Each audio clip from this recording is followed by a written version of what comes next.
आमदारांप्रमाणे ठाणे महापालिकेतील नगरसेवकांनाही पेन्शन योजना लागू करावी अशी मागणी माजी महापौर आणि विद्यमान नगरसेविका मीनाक्षी शिंदे यांनी केली आहे।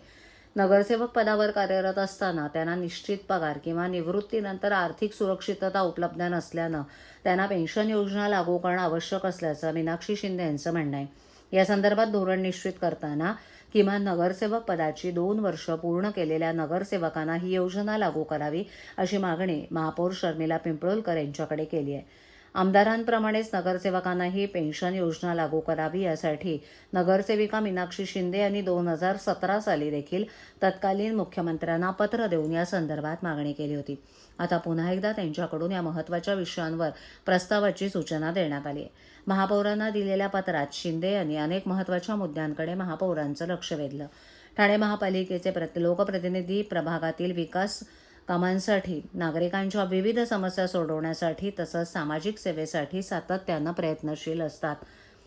त्यांच्या या कार्याची पोचपावती म्हणून काही लोकप्रतिनिधी सलग 2दा वा 3दा निवडून आलेले आहेत। तसंच ही निवड निश्चितच नागरिकांच्या विश्वासास पात्र ठरून नागरिकांनी निवडून दिलेलं आहे असं त्यांचं म्हणणं आहे। लोकप्रतिनिधींना प्रत्यक्षात अनेक कामांचा, समस्यांचा निपटारा करण्यासाठी सामाजिक योगदान द्यावं लागतं। अनेक वेळेला नागरिकांच्या समस्या सोडवण्यासाठी योगदान देत असतात।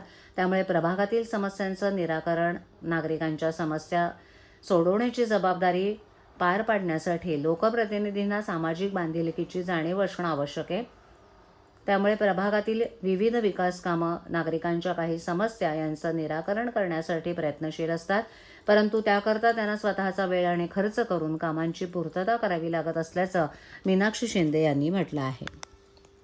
बरेचसे नगरसेवक आहेत आणि एक टर्म निवडून येतोय, कोण 2 टर्म येते, 4-4, 5-5 वेळा निवडून येतात आणि समाजाच्या बद्दल ज्या नगरसेवकांची बांधिलकी आणि जे प्रभागात चांगल्या प्रकारे आपलं काम करतात, तर माझी मागणी अशी होती की खासदार जर एकदा निवडून आला तरी त्याला पेन्शन लागू होते, आमदार देखील एकदा निवडून आला तरी त्याला पेन्शन लागू होते।